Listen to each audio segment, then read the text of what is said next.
Okay, hello. Good evening. It's my pleasure to introduce today's Mendel lecture speaker, Professor Michael Rosenfeld. Michael Rosenfeld did his bachelor degree at Johns Hopkins University in Baltimore, and then he was deciding between studying archaeology or medicine, and he decided for medicine, which he did at University of Rochester. And after that, he did postdoc at NIH. And then he moved west to California, to San Diego, where he started his lab. And he's currently the professor of medicine at University of California, San Diego, and he's adjunct professor of biology and biochemistry at Salk Institute. His lab is interested in the regulation of gene expression and its role in development and onset of human diseases. He made a huge impact on the field. He published over 450 papers, out of which 129 are Nature, Science, or Cell. So he's one of the most highly cited molecular biologists, and he received a lot of awards and memberships. Just to name some, he's HHMI investigator since 1985, and he's a member of National Academy of Sciences. So Michael, welcome in Brno, and we are looking forward to your talk. Oh, thank you so much.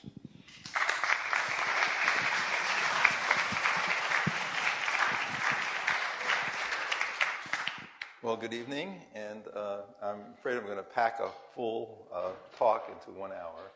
I don't have to introduce anything about Gregor Mendel to you, but for me, this is an enormous honor to be asked to give a talk, and I have to say it's also one of those moments of great reckoning because, as they say in science, there's three kinds of contributions. There's immediate impact, and there's sort of lasting impact of some sort, and then there's permanent impact.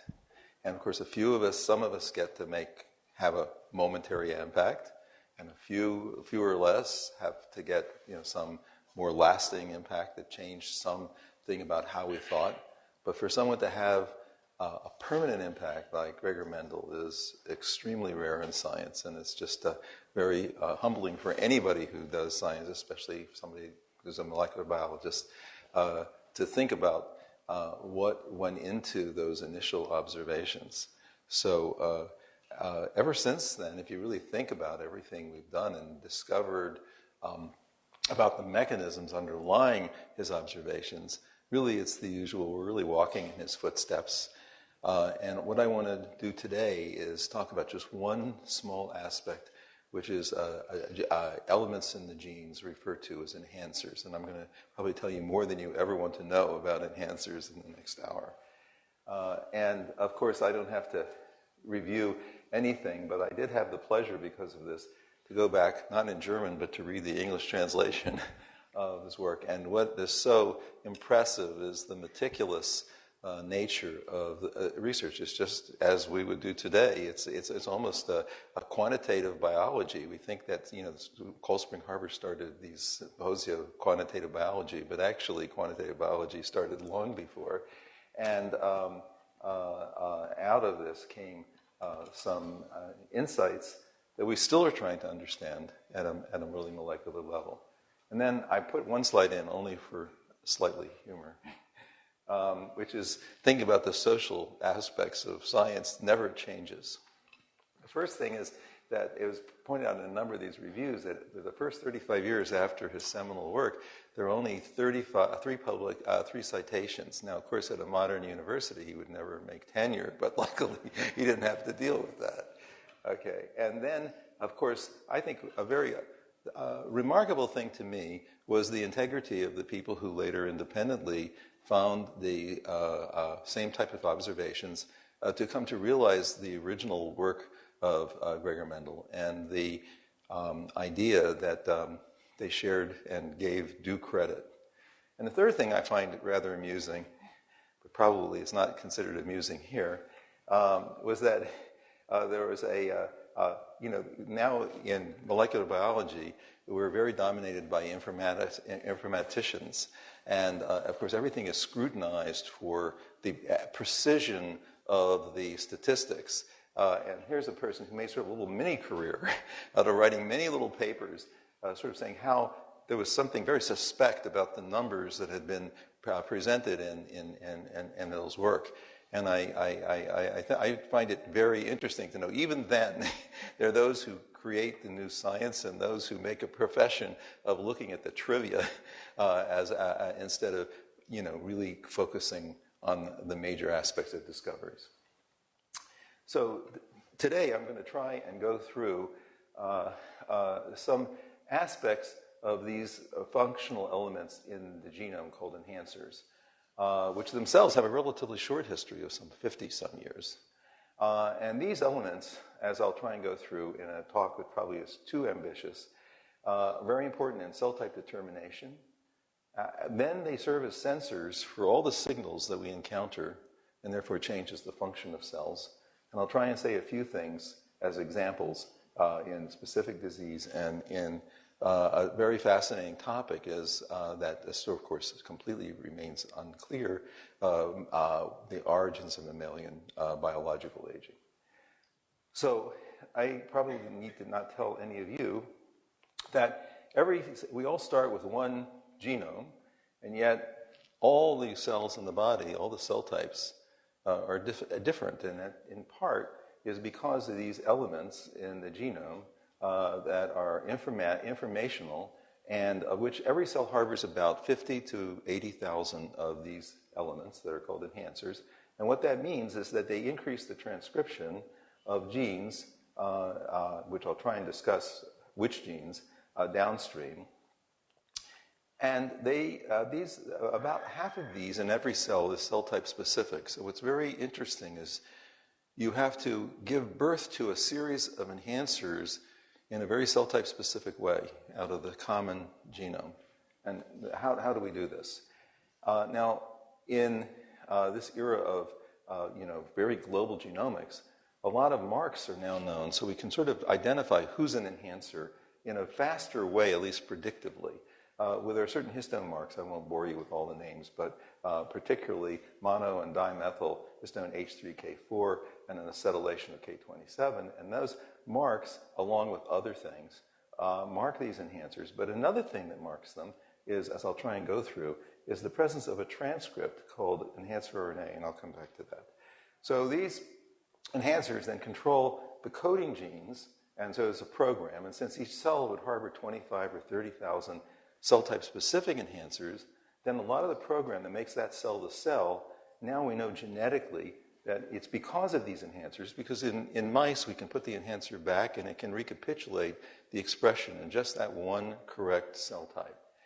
So now not only do they start the transcription units working for polymerase to go across and make the mRNA transcripts, but as I'll try and review a little bit later very briefly, there's another set of enhancers that actually have to do with called pause release, where the polymerase can be paused at the promoter and goes across the gene.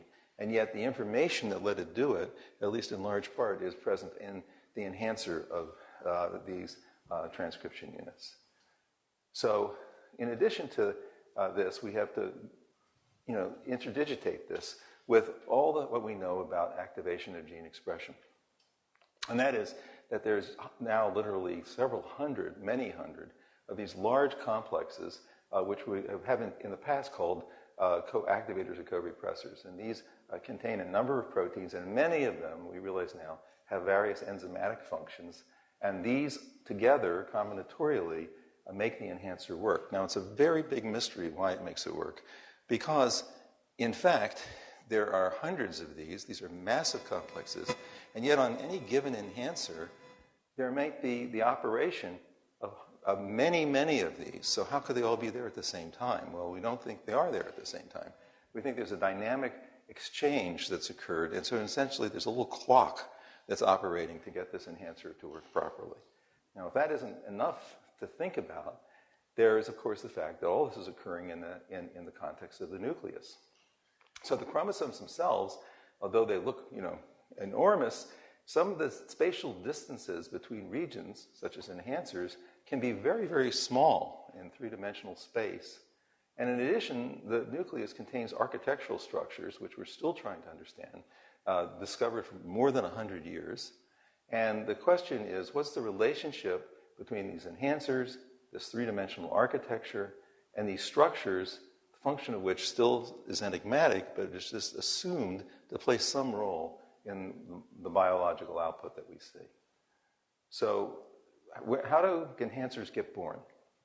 Well, the way it's conventionally seen now is that at the time a cell type is going to be determined, there is the activation of the transcription of a series of transcription factors, generally very much at the same time.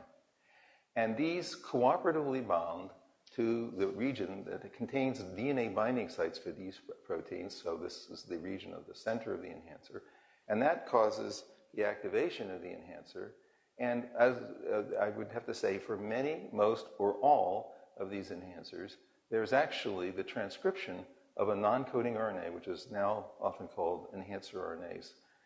So the curiosity is that these enhancers are themselves transcription units. So they control coding transcription units, but they themselves are transcription units. So then the other thing is, after they're born, these enhancers have another crucial role in life, which is they have binding sites for signaling pathways that activate certain kinds of DNA binding transcription factors, for example, a nuclear receptor. So when ligand binds, now this, which had nothing to do with the birth of the enhancer, now essentially utilizes this enhancer to alter the patterns of gene expression. So essentially, it first determines cell type, and then it determines the behavior of the cell type. And so that's how all the signaling pathways can converge on different subsets. Now, obviously, each cell doesn't use the same transcription factors for all of their enhancers. They're into cohorts. So we have cohorts of enhancers that will respond to different signals. Now, of course, there is probably more to this story. So what I'm going to tell you now is just our thoughts and where we are now. And we think actually that the enhancers that will become cell type specific enhancers are already recognized way back at the stem cell state. That although they're not enhancers and they have none of the marks of enhancers, they really do, in fact, harbor binding sites for some transcription factors that are way back expressed in stem cells. And they make a transcript, not the same transcript as the enhancer RNA, but a different transcript, different for each enhancer, and it prevents the enhancer from interacting with the gene you don't want on yet, which is the one that has to do with differentiation. So we still have a long way to understand why you would do this and how you remember this. Okay, now, well, what was this going to help us understand? So I'm just going to do this as a vignette. This is a published paper, so I won't go through any of the details. But for example, let's take how we learn and store memories. And there's a huge field of research in this. There's a very famous signaling molecule in neurobiology called Reelin, which could essentially, early in life, has to do with cortical lamination of your neurons. But later, if you're even just heterozygote for a mutation, you're very severely mentally retarded and very severely limited in the ability to store memories, to learn, in other words. And many diseases that the major psychiatric diseases are in fact often linked to changing the levels of this famous signaling molecule. So how does this work? And of course, one can now look at all the enhancers in a neuron. And when one does that, one can catalog those that are regulated by Reelin and see that, yes, they relate to very major properties of the neuron, not surprising. So another example of the enhancers can now serve in a signaling network. In this case, Reelin is the signaling molecule. And out of them, we find about 1,000 are activated by Reelin in a way that has to do with learning and memory. And now that we know that this can be important, because if you actually take a mouse and you go for conditioned learning, so you have something like a bell and a very unpleasant stimulus, and the mouse quickly learns the association, and then you look 24 or 48 hours later, the mouse remembers that association, And these very enhancers that had to do with the signaling pathway are the ones that get activated in the act of learning. So by understanding enhancers for your cell type, we begin to understand the behavior of the cell type. I won't go through this in detail. Of course, it's very complex then how this all works.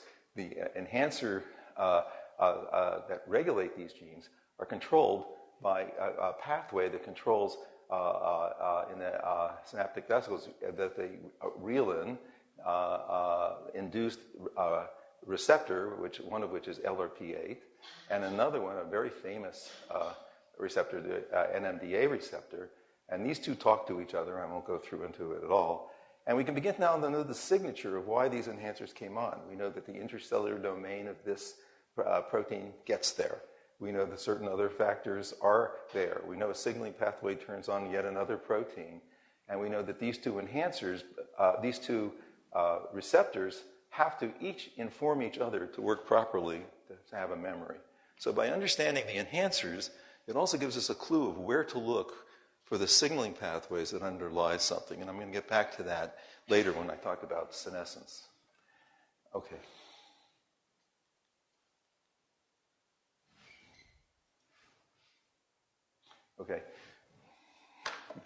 Okay, so I'm going to very quickly then just review some of the thoughts that have come out on signaling of receptors. So we started by looking at the estrogen receptor in breast cells, which contain estrogen, and finding all the enhancers and finding that those were all activated and they made these eRNA in response to estrogen. So we can take an enhancer that's somewhat active, make it much more active.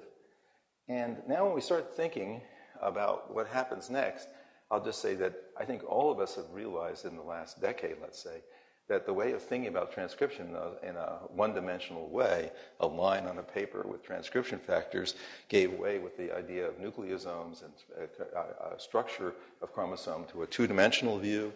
But then now that we begin to understand these long-distance interactions and the supposed territories occupied by chromosomes, we begin to think of the nucleus as a very three-dimensional structure. But since we now believe there's very rapid dynamic exchanges of factors, then obviously we're dealing with a fourth-dimensional structure with dynamic alterations in structure. So does estrogen cause an alteration in such structures?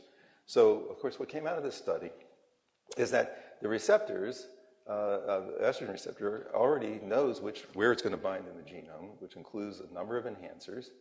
And when it binds to these enhancers, it causes a looping of the enhancers to the putative cognate promoter for the gene it's going to control. And that occurs very rapidly, within minutes at least. And there's a very important molecule, which is important for mitosis and meiosis, an architectural molecule, cohesin, which turns out to be also crucial for these enhancers to stably find their target genes. But the levels of cohesin are not regulated by estrogen receptors, so we know that it's there, poised to do something, and when estrogen receptor gets here, he uses this pre-existing molecule to be able to finish his mission. But now that we can know where all the enhancers are, and we can start mapping things on chromosomes, and we can start looking at interactions. So I'm giving you a very cartoon view. For example, here's a very powerful gene in chromosome 21, TFF1, and one enhancer in that gene not only makes many contacts locally with its cognate promoters, but it can see very strongly sites 27 megabases, 11 megabases, and 6 megabases away. So what do these do? Are these important? And how can we see this? It would be that there would be a primary target, and then in this model there would be a program. And as we looked into this more deeply, using various kinds of technologies to look at three-dimensional architecture, the picture that's sort of emerging is there are certain very potent, which we call first-tier enhancers that do have interactions with each other that set up essentially a regulated alteration in chromosomal architecture. But how will we know that it means anything? Well, now with technology such as the tremendous advances by the CRISPR-Cas9 system, we can mutate these and really now look at what happens to the architecture, what happens to the genomic output. We're in the middle, so I shouldn't say that we know the answer, but already it looks like these definitely are a network that has a primary effect. Here they do take care of the genes nearby, but they also have a quantitative effect on a program of genes operating quite a distance within a chromosome. Now, because cohesin didn't change, it led us to wonder whether other architectural molecules might be important in the function of the estrogen receptors. And basically, just as cohesin is important for meiosis and mitosis, so are these complexes of 5 proteins called condensin 1 and condensin type 2. And just very briefly, these appear to be functional in this program. So, for example, on those enhancers that turn out to be those that are really functional, and I'll give a definition a little bit later, they bring on, quite strikingly, they bring condensin to these enhancers as opposed to those enhancers which do not seem to be controlling target genes. And what happens is that they increase, as a consequence of the condensin's participation, the transcription of the enhancer and therefore the transcription of the coding target genes. So how do these work? I'm going to leave that out because we'll go too far afield. So then that brings to the next level of complexity which sort of surprised us. It has to do with the idea that there's about 1,500 DNA-binding transcription factors in the genome.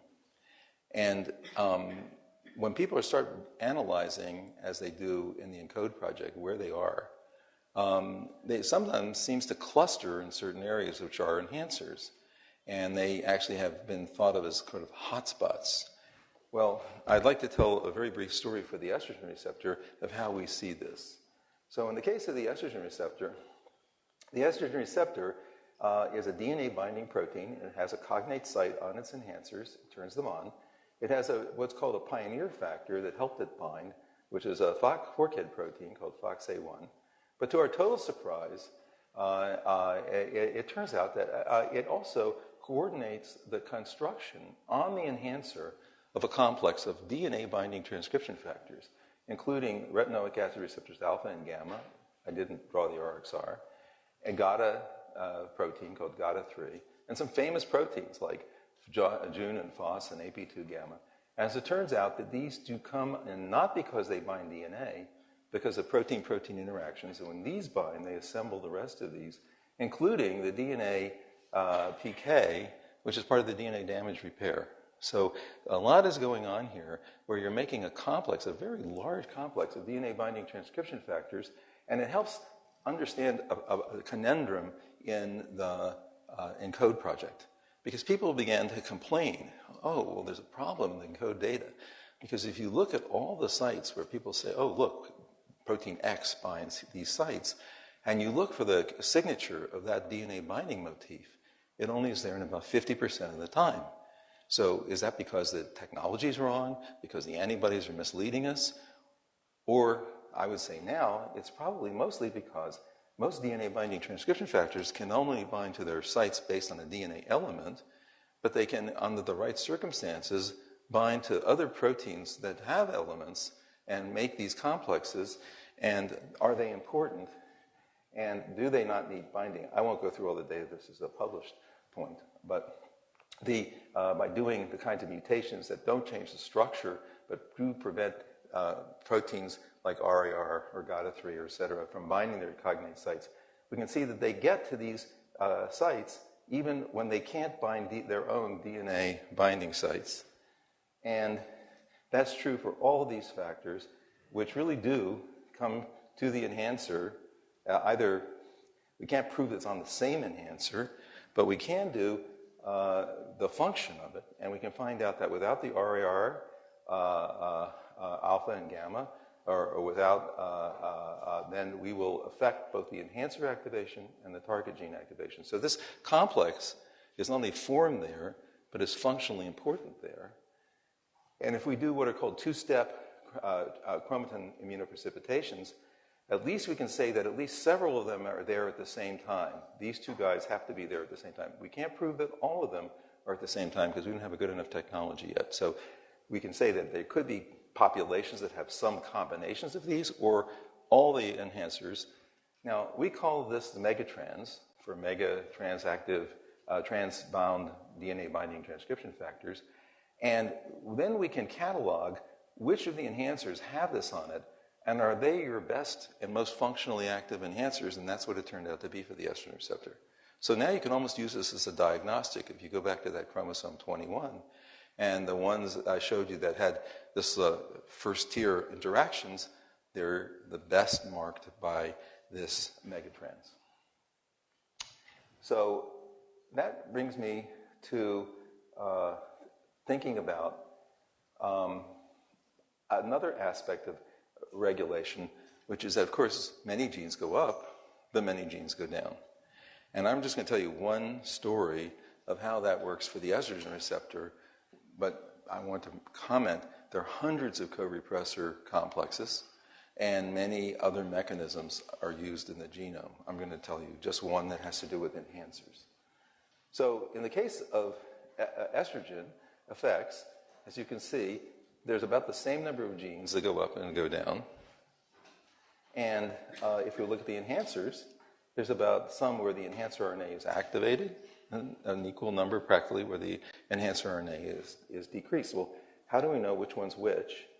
And it just turns out, just looking at the population that have this description, you're generally further away from the coding target gene when it's a repressive, that is a downregulated enhancer, than an activating enhancer. Now, how do we know that these enhancers that we're claiming do anything? And once again, we can do a genetic type of approach, cell genetics, with the CRISPR-Cas9 system. And we can, for example, here are two examples, where if we get rid of the enhancer that we're claiming is negatively regulated, in fact, the bottom goes out. So in other words, these are genes and enhancers that are very active basally.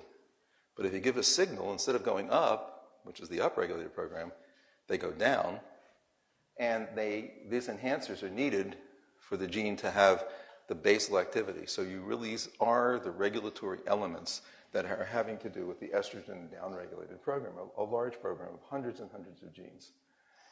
Now, an interesting feature is if you look at all the genes that do this, and you start looking at the outcome, and people who have estrogen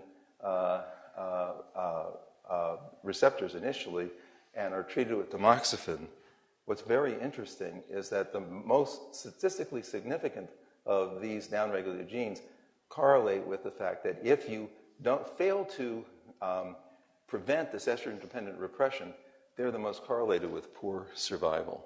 So this program somehow is biologically important for the behavior, at least, of cancer, and made us want to understand the mechanism. Well, why some positive, some negative? There must be a very simple explanation, and there is. The down-regulated enhancers have one thing in common. They don't have an estrogen receptor binding site. They bind estrogen receptor, but there's no binding site. So theoretically, it's another case of trans. So we did the same type of experiment where you prevent the receptor from binding its site and asking if it still binds. And on the negative sites, it still binds. But on activated sites, it pretty much doesn't. So in other words, on DNA binding sites where estrogen receptor binds, it's generally positive. But on sites where it's wrought there in trans, the outcome is repression. Why? Well, first thing is when it gets there, we can look at all the co-activators that we know come on in activated transcription and enhancers, and we can see that they come on too in these negative enhancers. So they should have worked. Why didn't they work? Well, what didn't happen is they lost their basal polymerase in response to estrogen, as opposed to gaining more polymerase in the activating genes. And you can see that here. So in other words, they can do the first steps of activation, they can get all the co-activators in place, but somehow the polymerase is dismissed. So why is it dismissed? So we decided, well, let's just look at all the known co-repressors. This is just a block of some we looked at, and do a screen. We can take a number of enhancers that we know that go down and genes that go down when we give estrogen. And we can see if knocking down by an siRNA type of approach will rescue this repression. And an occasional gene enhancer, one or the other of the co-repressors do that. But in the end, most of them failed, and that made us think, well, let's look at other classes. Maybe we'll look at methyltransferases and demethylases.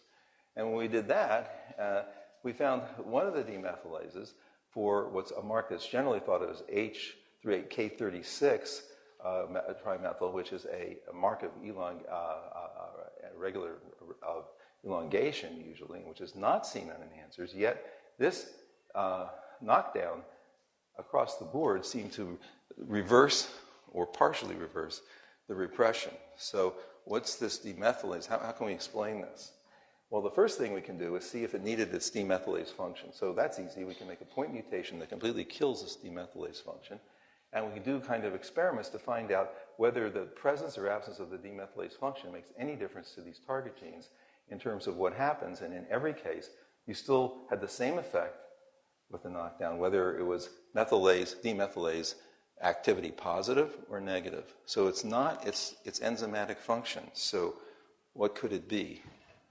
So we looked to see if what wasn't complex with KDM2A, and I'm obviously shortcutting here to tell you that one of the proteins that stood out for us was a protein called NED4, where you could show the physical interaction. It was present there in the mass spectrometry results. And indeed, we could then look by doing a global analysis by ChIP-seq of the presence of this protein in response to estrogen on these negative enhancers, and sure enough, it's recruited, but it's not recruited to the positively activated enhancers. And so if we look at the NED4 ChIP, we can see that the recruitment occurs, and we can also see that if we knock down KDM2A, we lose the recruitment. So apparently we need to get this demethylase to get to the site, and it binds estrogen receptor. And what it brings with it that's functionally important is this other protein, KDM2A. So what's what's NED4? And NED4 is a ubiquitin ligase. And its favorite target, or one of its favorite targets, is polymerase. And it causes polymerase dismissal. So if we knock down KDM2A, or we knock down NED4, we can essentially rescue the effect of the estrogen receptor. So in other words, NED4 is recruited dependent on KDM2A's recruitment, but each is required for the repressive action of the estrogen receptor. So that says the cell has a way to essentially rheostat off a set of enhancers. At the same time, it turns on another set, simply whether it binds the estrogen receptor in trans or in cis. So why does this work this way? Well, it turns out the DNA binding domain of the estrogen receptor is what interacts with KDM2A. If DNA is bound to that, and if the enhancer which contains the estrogen site binds the estrogen receptor, it's not available for KDM2A binding. If it binds in trans, the DNA binding domain is now available, and now it can bind what turns this estrogen receptor from what would have been an activator into a repressor. Okay, so the model would go something like this. It's a happy, active transcription unit. This enhancer is happily working. It happens to need FOXA1 to work. It's a very strong enhancer. But you give estrogen receptor, and one of the things it brings on its DNA binding domain is KDM2A, which brings its friend, NED4. And together, they modify and cause the dismissal of PAL2. And this gene, which was heavily activated, has now become downregulated or repressed. Okay, how often we'll use this strategy is a matter of speculation. We know a lot of regulation for repression is done at the level of the promoter, like with proteins like NCOR and SMART and other famous co-repressors. But here's an example of something that works at the level of the gene enhancers. Now, another review comment, but one I think is very important, is that how do enhancers, do they go someplace to do their work? And I'm going to really abbreviate this, but so those of us who work in La Jolla, one of the most beautiful spots for doing science probably in the world is called the Salk Institute. This is a picture of the Salk Institute on the summer solstice, and you can see it's lined up beautifully as the sun is setting. And it was the feeling of everyone that being in a beautiful place makes you smarter. And I think it's true. Well, here's another beautiful place. It's the nucleus loaded with subnuclear architectural structures like the nucleolus, PML bodies, et cetera, SC35 granules, and another structure which has had a very bad reputation. Don't use it in polite society, called the nuclear matrix, but now we call it the matron-rich network. But the fact is, it's nuclear matrix. We just don't know what that matrix means because it's a term that histochemists disagree strongly can be seen, visualized the way cells are fixed. But we got lucky on an example here. So this is an organ called the pituitary gland. And 3 of the cell types that control the thyroid gland, lactation, and growth, somatotrophs and lactotrophs, all need this one DNA-binding transcription factor that gets their cell type determined, which is called PIT1. And PIT1, years ago, we helped work on this and define it as a bipartite DNA-binding protein with a PAL-specific and PAL homeodomain. The crystal structure showed how it works as a dimer. But it took the advent of modern technology for us to be able to see where it works, and it's mostly by binding to enhancers. So it's an enhancer-based event that causes you to develop 3 cell types. So what I'm going to tell you is that these enhancers only work because of an association with a subnuclear architectural structure. So the first thing we found was that the PIT1 protein liked to bind beta-catenin and a protein that we knew was in the so-called network called SATB1. And if we knock them down, we basically stop these enhancers from working. So apparently you need these proteins that may or may not associate with the matrix. That's why we did combine fish and immunofish. And we could see, yes, indeed, these seem to localize to this very pervasive structure, but statistically, even though they have a very high background, they basically depend on these ability of the PIT1 to bind beta-catenin and SATB1.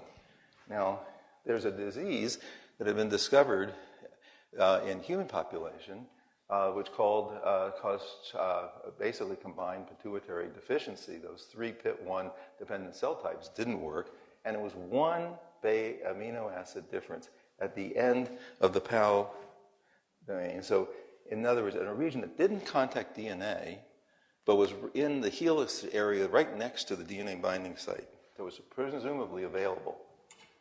And indeed, if you look at this protein, it's stable. There's as much PIT1 in the nucleus. It binds to DNA just fine, thank you.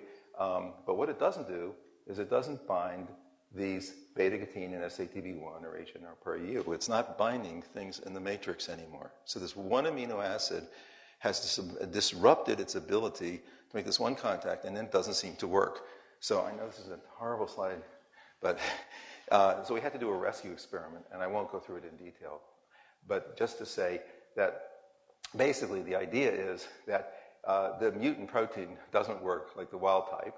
Even though it binds, it just doesn't work. But the idea is it didn't get to the matrix, so could we get it to be placed on the matrix and see if it rescued even though it still had the mutation? And we could do that by taking advantage of what are called SAF domains.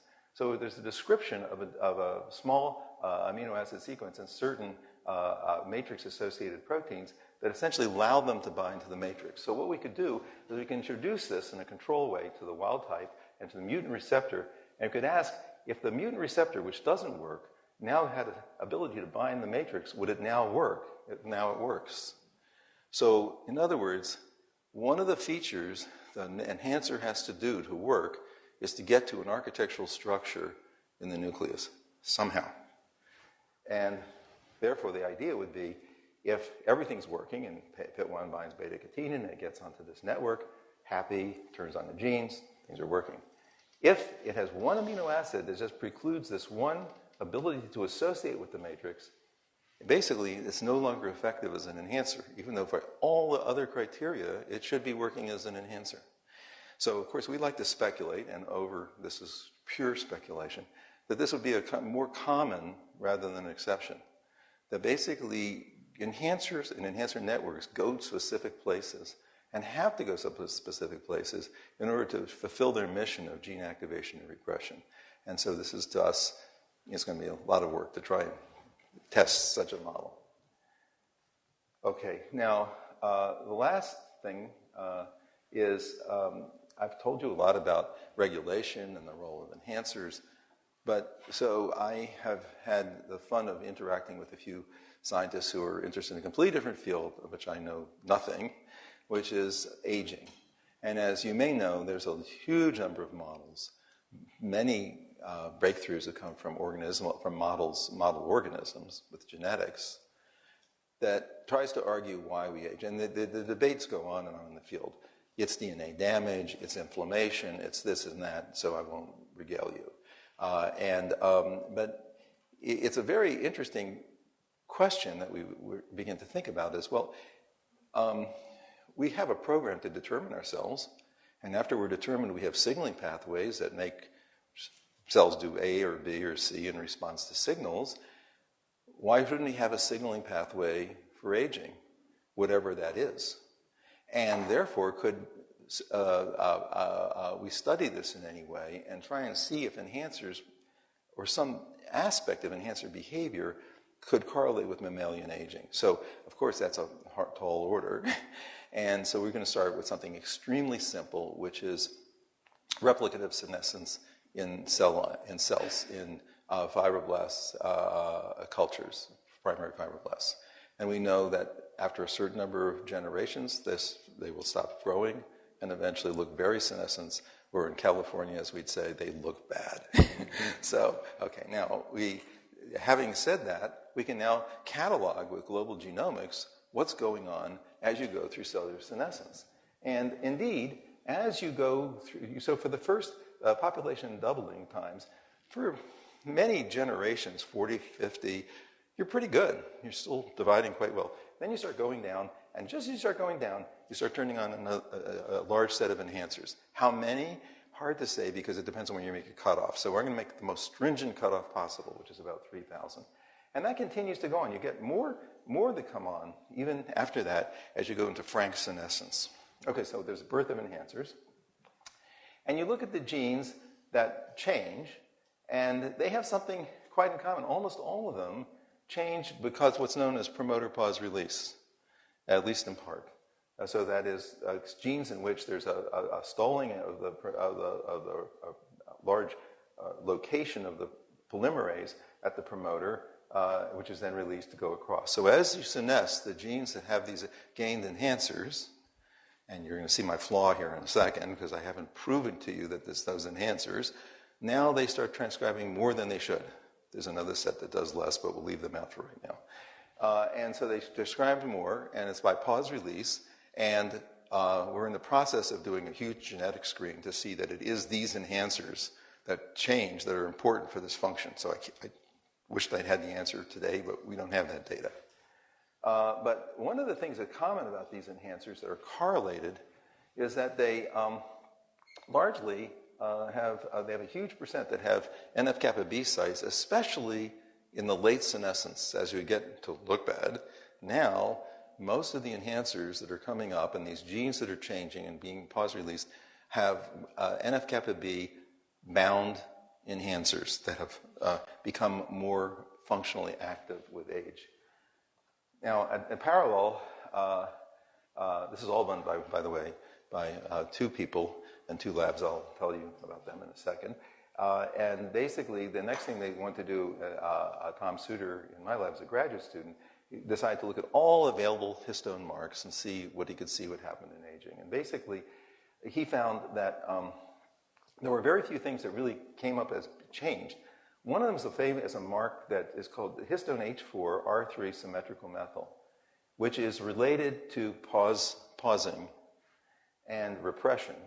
And its counterpart, which is the asymmetrical methylation at that same site, which goes up with age, with senescence. So these are the only changes. This is usually thought of, although in the last 2 weeks, we can no longer say that the third mark, with the K97, is a protein called .L1, which is the methyltransferase for this, but now we know that there are several other candidates. So of course, that focused our attention on these marks and these changes. The first thing we want to know is whether this happens in the real world. So I won't go through the genetics on this, but obviously, to do an aging study in a mouse, you have to be a very patient person. Now, Gregor Mendel would be that patient, but I'm not. And so it takes 2 years to be able to analyze your data. And so most postdocs don't like experiments where they read out the data in 2 years. So luckily, there's what are called the premature aging, or models that are called progeria or something, in which you can make mouse models that mimic, and you can breed this into a mouse so that instead of aging for such a long period of time, they can age in just a few months. And now you go look at the tissues from these mice, and they do the same thing in terms of marks as we saw in the cultured cell. Okay, so we have epigenetic marks, and we have these enhancer marks. So that's where we are so far. I just want to remind you that the enhancers have a role with pause release, which we see here, because we know that the PTEF-B complex is usually in a repressed state when it binds up exient retrotransposon 7SK and its associated proteins like hexam. And it turns out that a graduate student in my lab many years ago, Wenlu, worked out something quite interesting, which is that the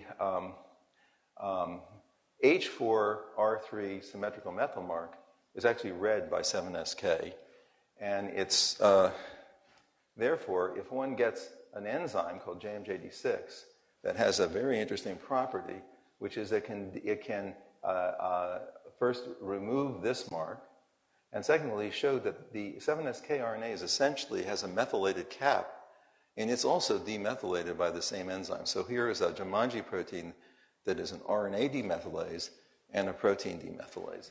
And then when that happens, you constitute an active PTEF-B complex, and you're off to the races. I'm oversimplifying. So therefore, the idea that this could occur on these enhancers that we're discussing is certainly at least worthy of discussion. Now, indeed, if we look at the peaks of H4R3 symmetrical methyl in the genome, in fact, that's exactly what happens. We begin to see that as we activate these genes we don't want activated, we're losing this repressive mark. Now, at the end, therefore, I think I've mentioned that one of the things that happens is that we gained P65 binding. Now, I'm confused on this point because at least the mouse studies I know so far, no one's yet found that blocking NF-kappa B increases longevity in a mouse, yet. But I'll discuss the problems with that if anybody's interested. But later, you get to stop replicating, but we found a situation where we could study this a little bit better. This is just to say that, again, pause release is a big part of this late enhancer story. And these are where we are in terms of drugs. So basically, everything fits the model. If we affect K79 .1L, and we affect the enzymes that have to do with putting on or taking off the marks, it has to do with, do you continue to senesce fast or do you reverse senescence? So far, everything fits this model, at least for the cell line model. And in fact, you can start even using combination of drugs, something that blocks, for example, NF-kappa B and rapamycin. So rapamycin, you may or may not know, is a drug that, who knows all the things it does, but it's certainly on the mTOR pathway is considered one of the major targets.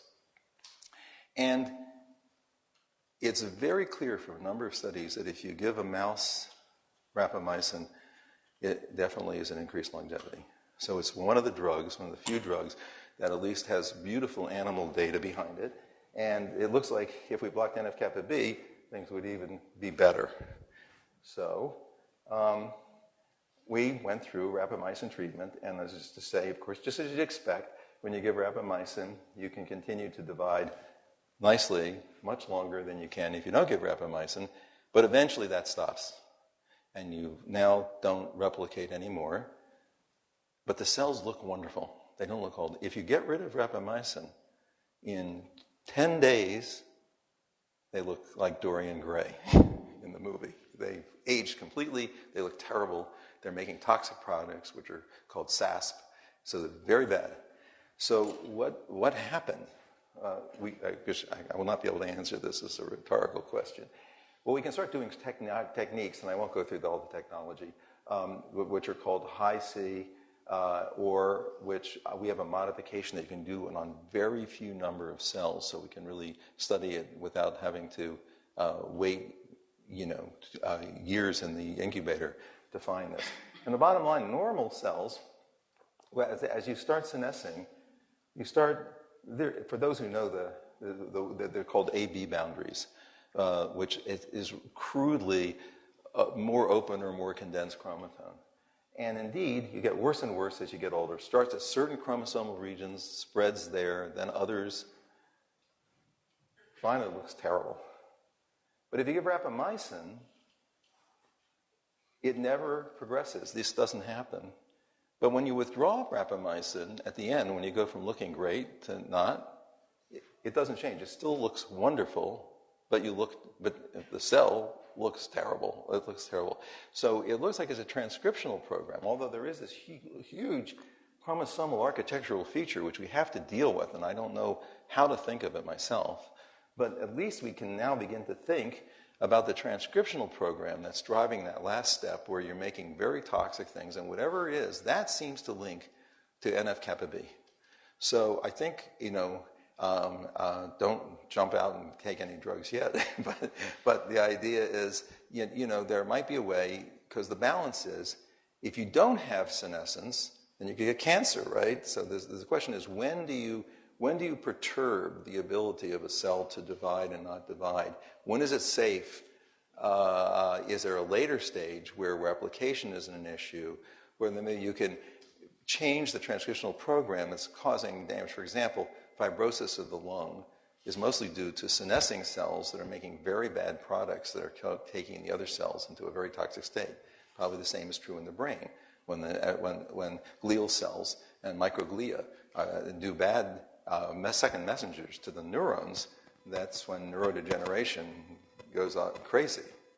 So the question is are there ways in which that part of the program could be, at least at the right moment in time, druggable? So to summarize, we think of it as young cells are they're turning on a transcriptional program that's related to pause release, and that later there's some transcriptional program we'd like to propose it's an NF-kappa B bound enhancer program that leads to this other phenotype, which we could call the toxic phenotype of the senescent cell. So to summarize what I hope I hadn't go through too quickly, is that their enhancers have enhancer RNAs that play roles. They're modified by architectural proteins like condensins, at least in the case of estrogen receptor, to do their job, and the binding of many other DNA binding transcription factors that somehow form a complex needed for these enhancers to work, and modified by long-distance interactions by what we call first-tier enhancers. Secondly, that there's an altered enhancer landscape, promoter pause release, and epigenomic regulation in replicative senescence. That there is, in a way, we need to explore much more some role for enhancer subnuclear architectural structure interactions in gene transcriptional programs. And finally, I really am myself intrigued by the idea of the enhancer codes of associated learning and memory, and what goes wrong when our memory is not working as well. Can we find some answers if we study enhancers more? So, most important slide is to tell you, of course, all this work was done because I'm lucky enough to have some really wonderful and talented people in the laboratory. The whole business about the estrogen receptor enhancer function was done by two people, Wembo Lee and Dipal Notani, who's now going back to run her own lab in India, by the Megatrans by Jason Liu, who's deciding between two job offers, so we don't know where he's going yet. idea of enhancer function in structures is de Rode-Krajak. And finally, the work on senescence is done in collaboration with a wonderful colleague, Yushin So, who's in New York, and Shadash Tazarian, who's in a postdoc in her lab, and a graduate student in my lab, Tom Suter. And I thank you very much for all your attention.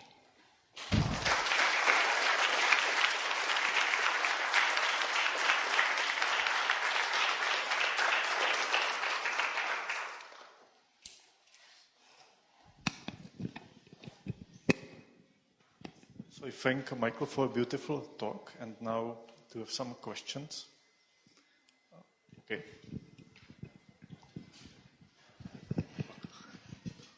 I might have a naive question, or maybe I missed it. Is it known what's the role of enhancer RNA? Why it's needed? Is it the platform scaffold? Does it touch the promoter? Wonderful question, and a very controversial point.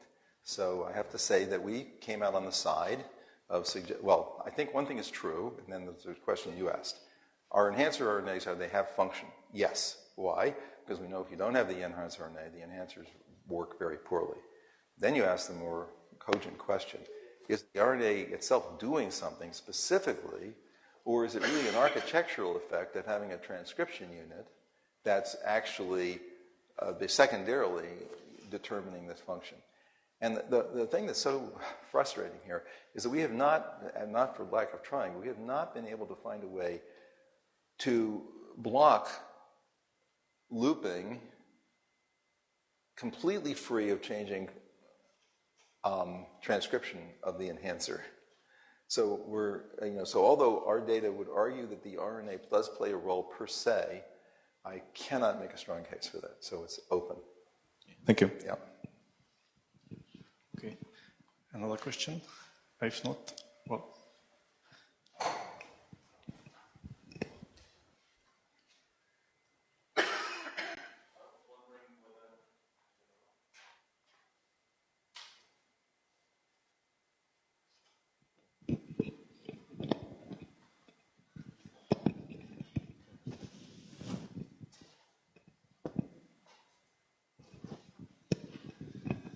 So my question would be related possibly for the equilibrium of the enhancer repressors when you change the ploidy, which is typical for the cancers. Did you try to look if there is change in the transcription on these, some of the transcription enhancers you looked at, or?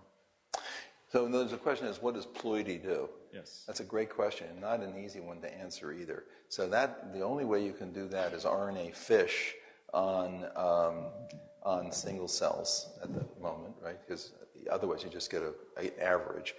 By average, even the points of the chromosome that have translocated to another chromosome are still functional. They still have the same enhancers, and they still do the nearby genes. Obviously, they can't regulate a gene that's not present in the translocated chromosome at a large distance.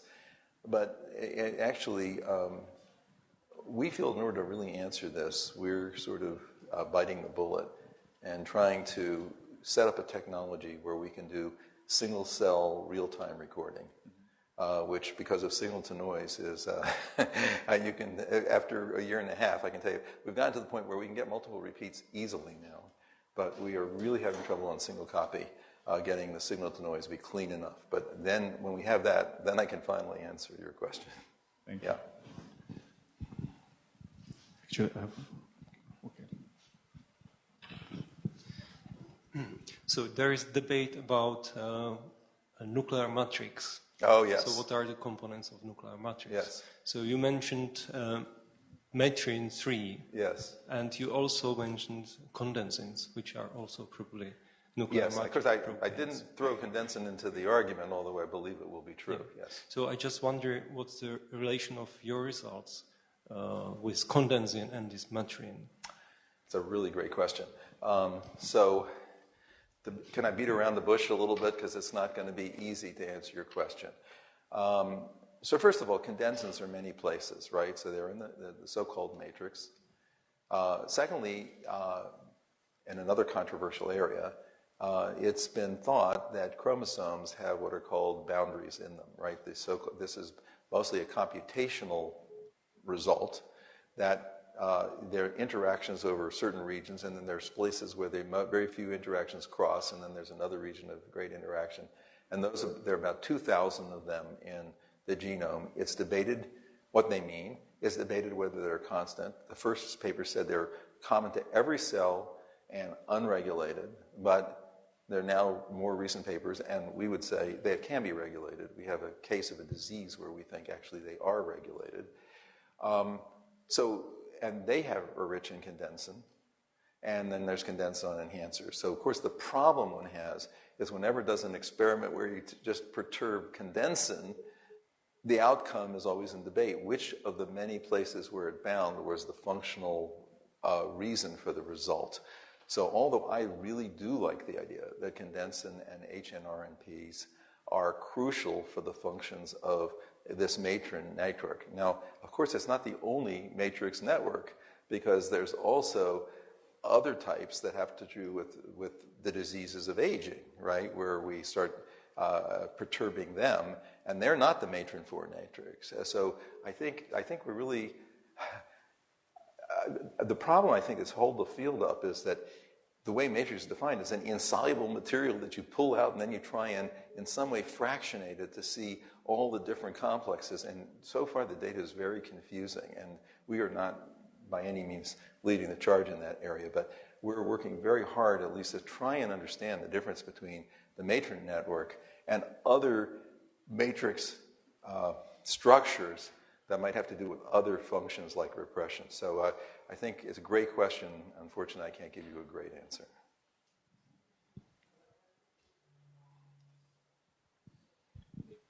You mentioned association of a DNA PK, and I noticed that you also look at the DNA damage signaling. So if you can comment a little bit more about Yeah.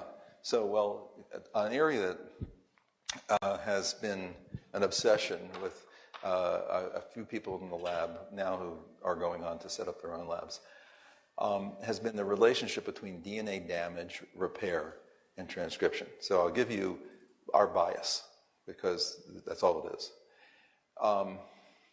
We studied one case in particular, which is the androgen receptor, and asked, when you bind the androgen receptor to its enhancers, what happens? The result of the 3.5-year study and building some tools was that at least on a large set of them, but not all, of these enhancers, there seemed to be the binding of nicases, topoisomerase 1 particularly. And the assays for NICs are terrible, and we have not solved it. By the poor assays that do exist, there looks like there's a NIC, but I wouldn't say that I would call it rigorous data. So what happens after you make the NIC? Well, it turns out that to make a NIC, I view it very much like an origin of replication. What goes on in an enhancer is very much like an origin. In other words, you've got to have strategies so you don't end up with a double-stranded break. And so you make a NIC, and then you need to get rid of the 3' phosphate that's generated. So one of the hypotheses is that MRE11 complex comes in to do that. I like that hypothesis. MRE11 turns out to be also required along the topoisomerase on that set of enhancers. How common that is, I don't know. But then the shocking thing is, then you start looking at all the members of DNA damage repair, and you say, just by doing CHIP, do they or don't they get to those enhancers? So early, it's Topo1 and MRE11. The other guys aren't there. Then a little bit later, by a little bit later, I mean like 30 minutes instead of 5 to 10, now you get certain components of the DNA damage repair pathway, and then finally you get virtually, and they're not just one pathway. So I know I'm not a DNA damage repair person, but I try to consult people who know something about it. And I guess one of the things that's emerging in that field, if I understand it right, is a lot of people think that these so-called complexes, which are supposed base excision repair and blah, blah, blah, nucleotide excision repair, that actually there's a much larger complex. And it's just that you use some components of it, so that we shouldn't think of them as this categorical divide. So now I'm thinking, well, look, this very term, DNA damage repair protein, which of course has a huge history and obviously has meaning, and transcription factor, in a way, is arbitrary. If it changes transcription, we'll call it a transcription regulator. If it calls damage repair, we'll call it the other. But why can't they be both functioning in some way that I find fascinating but do not understand, essentially marshal the behavior of enhancers in a very specific way. So DNA PK, since you asked that one, so we went further on that. The reason we came to DNA PK is because it turns out to come down with RNA, R, gamma, and alpha by mass spectrometry quite strongly. It turns out that if you do a kinetics of its binding, it comes on very quickly. I mean, not that we did a huge thing, but by 5 and 10 minutes, you can see it. It's already on it comes to the enhancers. If you knock it down, you have a tremendous deleterious effect on the activation of those enhancers. So that's a bad example, but I really think that there's, in my mind, worthy of exploration of the role of damage repair in transcription in describing the effect of any damage repair protein. And you are, I think, educating me a little bit. I was hearing some interesting things about that today. So basically, I think, talk about open, very open area. So I have one question, maybe two questions. Do you think that PTFB is a mediator of senescence? Because you showed the NF-kappa B and also the epigenetic marks, and it both actually, NF-kappa B binds PTFB and epigenetic mark H. Well, yeah, basically, as we were doing our work, we were not necessarily thrilled to see a paper came out in Cell that had a very interesting model about NF-kappa B getting rid of NELF complex. So it's a complicated story, but yes, I do personally think that, of course, one of the things that it regulates is some or many components of the machinery you have to do with pause release or elongation. One more question. Did anybody try to, for example, knock out in mice some of these super enhancers? Do you see some phenotypes? Oh, super enhancers? Yeah. No. Okay, so now you're changing subjects on me. Okay, so the super enhancers, I don't know if anybody here is as confused as I am, but they are. So super enhancers initially were defined as clusters of enhancers that are physically close together so that there be so many enhancer signatures within a certain number of kilobases. But then they changed a little bit to say, well, no, a minute, we're going to change the definition a little bit. We're going to say if it has mediator on it, and the mediator is in the upper percentile of all the enhancers, we'll call that part of a super enhancer. So is it the strength? Is it the number? So now, so let's say we'll just agree it's both. It's highly clustered enhancers and have certain signatures that are thought to be signatures of enhancer function like mediator present. Now, what exactly is the question? I was thinking if, because all these studies were done in a cell line, so most of them. So okay, so people, well, basically there are growing numbers. We couldn't resist one that we're in the middle of, which is a super enhancer type of structure on the PIT1 genes that I showed you. So there's a very interesting thing. The PIT1 gene itself is regulated in a very interesting way.